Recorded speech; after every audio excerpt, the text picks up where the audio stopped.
Welcome to this lovely session of Electro-technics Engineering. My name is Sapolwetu Maqoma, your host.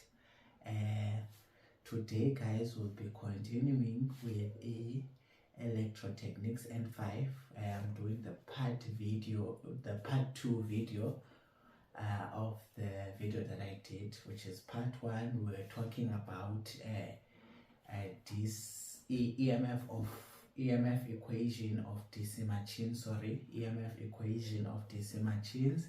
So I did that part where I introduced the topics and we did one calculation. So what I'll be covering in this video is part 2, which is the second question that is asking about EMF equation of DC machines.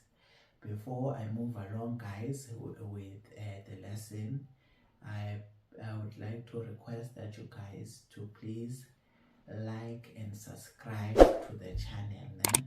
It doesn't cost any money, guys. It just means that you are only following the channel. So every time that when I post a new video for you guys to assist you guys, you will get notified of the video that is available. And also, guys, please share to your fellow students so that they can also get the help they need in their pursuit for electrical engineering. Thank you guys. Please stay tuned. Okay guys, let's get right into it. So I am going to read the whole question as it appears on your screen. I'm gonna be reading from my own screen. Okay. The question goes as follows, guys. It says, and I'm taking these questions from one of the question papers. Okay. This is not questions that I made up myself. I'm taking from the previous question papers. The question goes as follows. It says a 480 volt, 35 kilowatts, 850 reps per minute. DC shunt motor has a full load efficiency of 80%. The armature circuit resistance is 0.2 ohms, and there is a total voltage drop of 1.8 volts at the brushes. The field current is 1.4 amps. Calculate the following. Okay, the first question says we must calculate the full load line current. Okay, that is the current that is drawn by the motor. Okay, the second question wants us to calculate full load shaft torque in Newton meters. Okay, I'm gonna read the question again, guys. As I'll be reading this time, I'll be explaining through the question and writing down the givens. Okay, so what we see is there, it says a 480 volts.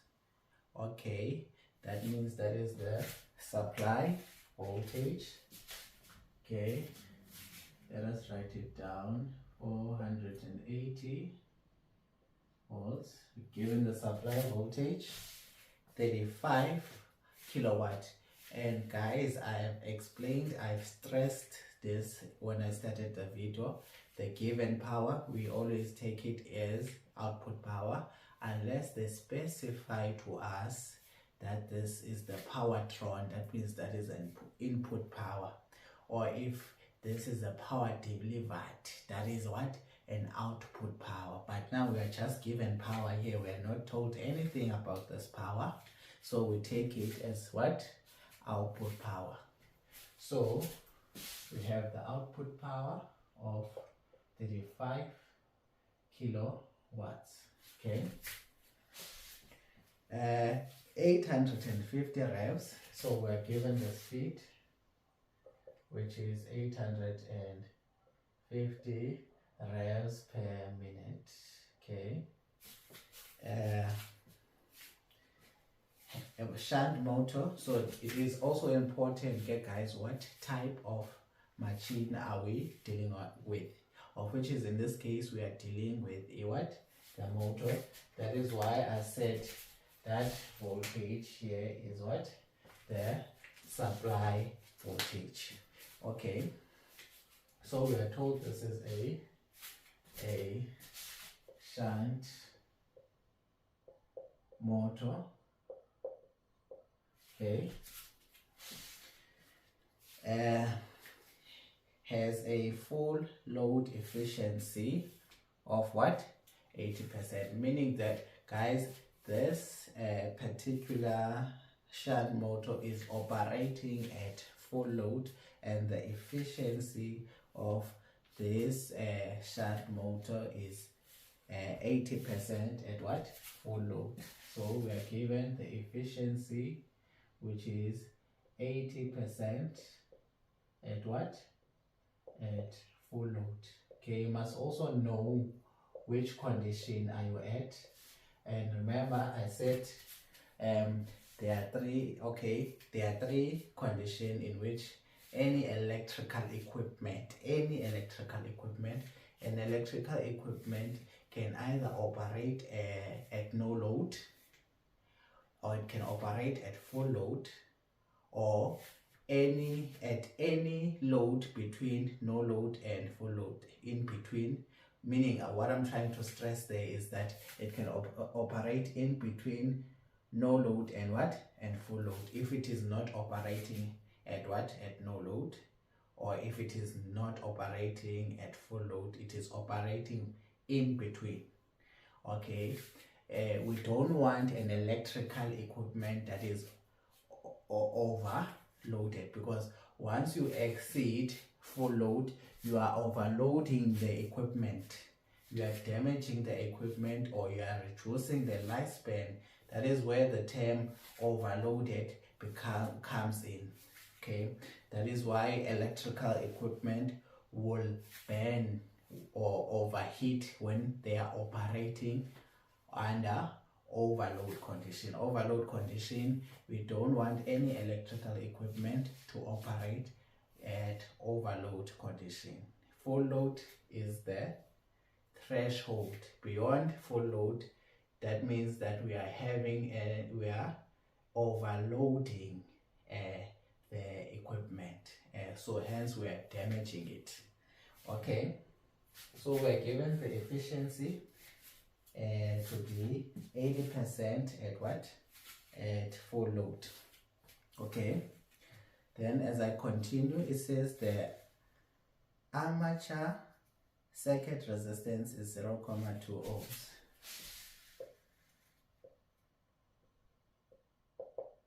Okay, 0.2 ohms. Then, and there is a total voltage drop of what? 1.8 volt at the brushes, meaning in this case they want us to consider that there is a what? A voltage drop across the brushes, meaning they want us to consider the resistance of the brushes. Meaning, remember I said if voltage drop is a function of what? Voltage drop is a function of what? Current and what? And resistance. That is according to what? That is according to Ohm's law. Okay, guys, that is according to Ohm's law. So we are given the voltage drop across the brushes to be 1.8 volts. Okay, what else are we given, guys? Also, we are given the field current, meaning in this case, since it is a shunt motor, in this case that is a shunt field current of 1.4 amps. So the first question, 2.2.1, wants us to find the full load line current. They want us to find the full load current, line current. So when I'm finding the full load current, it means I must use, to find the full load line current, I must use values that are at what? Are at full load. Okay. For example, if you are given two efficiencies here, and one efficiency was at full load, and another efficiency, I'm making an example, and then another efficiency, let's say efficiency was, let's say 90% at no load. No load. Guys, please pay attention to detail. You cannot use this 90% to calculate the full load line current. Okay, if you are given two efficiencies, that will be incorrect, because the question wants you to find IL, which is the line current at full load. Né? It wants you to find it at full load, so I cannot use this 80%. I need to use this. I cannot use this value, because this value, this efficiency is at no load, whereas I am being questioned at what? I'm not questioned at no load. I am questioned at full load, meaning I have to use 80%. Okay, efficiency, because 80% efficiency is at full load, and they are asking the current at full load, not at no load. I will only use the 90% if they wanted the load current at what? At no load.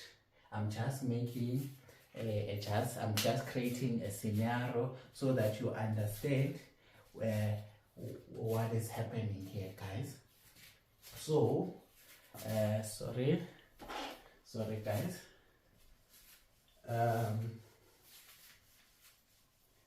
So if I am going to calculate the current at no load, it means I must use if I'm going to calculate the load current at full load, I must use full load values. I must use what?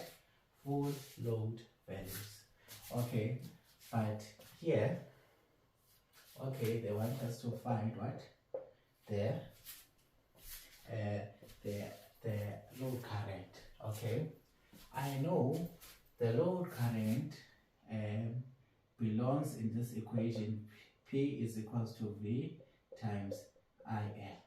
But the question is, what is this P? This P, is it the input or the output power? This P, guys, is the input power. Why? Because here we are dealing with the what? A motor. Okay, this is an electrical formula. Here we are dealing with a motor. Why am I saying this is an input? Why am I saying V times IL is the input power? Is because in a motor, the input power is what? Electrical. So meaning, guys, in order for me to get IL, I need to use this power and the efficiency to get the input power first. Okay, usually what gives you a hint that you have to convert the power is the efficiency. That is why you are given the efficiency. It's because they want you to use this power and the efficiency to calculate the electrical power, of which is, in this case, because we are dealing with the motor, the electrical power we don't have. Okay, so remember, efficiency is equals to power out over power in times 100%. Okay, of which is, guys, we have the 80% efficiency. Now we need to calculate the power in. We just manipulate this formula. Power in will be the output power, which is 35 divided by what? 0.8. That 0.8 is coming from that 80%. Remember, when you are manipulating here, you put in 80, then there's 100, you're going to divide by 100. 80 divided by 100, that is going to be 0.8. So of which is we get the input power as 43,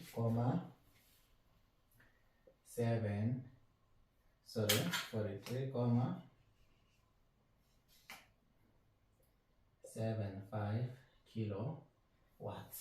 Okay, the reason I'm putting it in kilowatts is because I didn't convert that 35, so meaning the answer will be in what? The answer will be in kilowatts.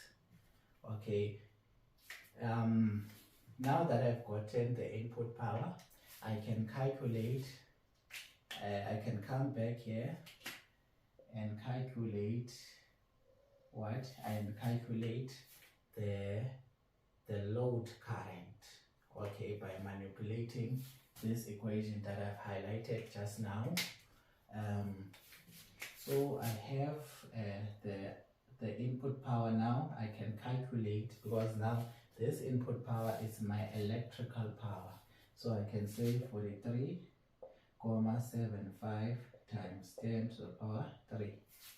Okay, is equals to, I have the supply voltage, that is 480 volts times IL. Okay, 480, I divide by 480, therefore IL will be 91,145 amps. That is what? My load my line, the line current at what? At full load. This is the line current at full load. Okay, this is the line current at full load. Okay guys, while we continue with the next question, the next question was asking us to calculate the full load shaft torque in Newton meter. Okay, the formula for the torque, guys, we know it to be T is equals to 0.318 flux IA P Z over C. Okay, there is a problem with this equation, guys. There is a problem. And the problem is with this equation, we are not given the poles. We are not given the armature conductor. And we are not given what? The type of connection, and these values, guys, are not electrical, so we cannot, there's no way we can calculate them. There is no way we can calculate them, but there is an alternative torque formula that says, please take note of this formula. T is equals to 60 EIA over 2 pi N. Okay, please take note of that formula. Take note of that formula. Okay, in this formula, I just have to calculate what? The back EMF, and also calculate the what? The armature current. How do we calculate the armature current in a shunt motor? IA is equals to IL minus I what? Shunt. Okay, that is in a motor, but in a generator, instead of minus you put a what? A plus if it is a shunt generator. But when you are talking of a series motor or a series generator, you don't have to worry about the armature current, because IA and IL are equal. Okay, the current is the same in a series circuit. That is, you should know from the previous levels. Okay, so IL is 91,145 minus, we are given what? The shunt field current, which is 1,4. So IA, guys, will end up having IA as what? 89,745 amps. Okay, we have calculated IA. Now we are remaining to calculate what? The back EMF. Okay, and a formula that I can use to get the back EMF, I cannot use the general EMF equation, the one that says, okay, 2P flux NZ over 60C. I cannot use that. Remember, I don't have those values. So I will use the one that is specific, the specific EMF equation for the motor, which is V minus voltage drops across the armature circuit. So let me draw the shunt field winding. The shunt motor, so that you can be able to observe what is happening here.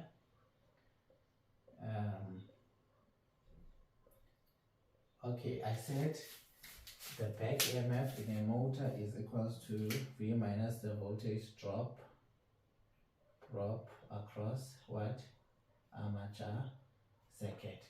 So if I'm looking at this, where is the armature circuit? The armature circuit is this one. The circuit that contains what? The armature. Okay, this is the armature circuit. And you see that the shunt field winding is not part of the armature circuit. What is part of the armature circuit is the what? The brushes, because the brushes are always in series with what? With the armature.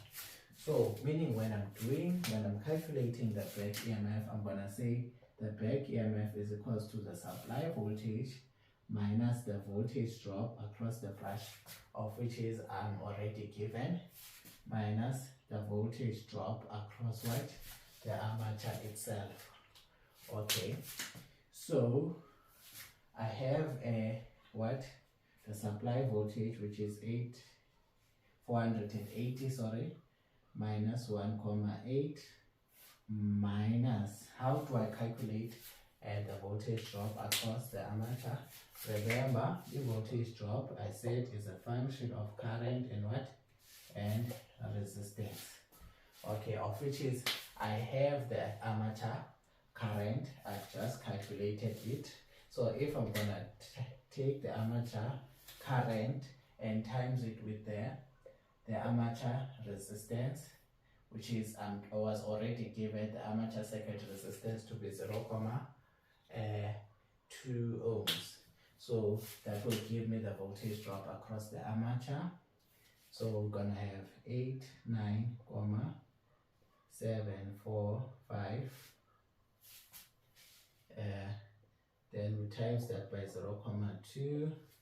Then I'll get the back EMF to be, the back EMF will be 460,251. Okay, that is the back EMF. Now that I've calculated the back EMF, guys, I can actually calculate the torque. Okay, using this equation.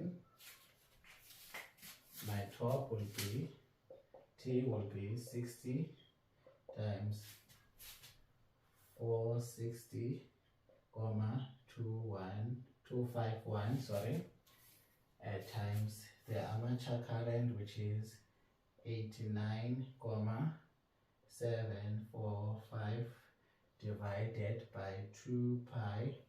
Then the speed I was given to be 850 revs per minute.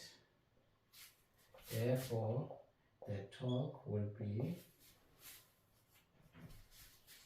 464,042 Newton meters. That is our torque, guys. That is our torque. And that's it, guys. That's it for this session here today. Thank you for watching this lesson. I hope I did improve on your understanding of DC machines. Please also comment if you have any question. You can ask on the comment section, guys. You can also ask on the comment section. I can also answer from there. Thank you, guys. Thank you for your support. Have a lovely week. Thank you so much. May God bless you.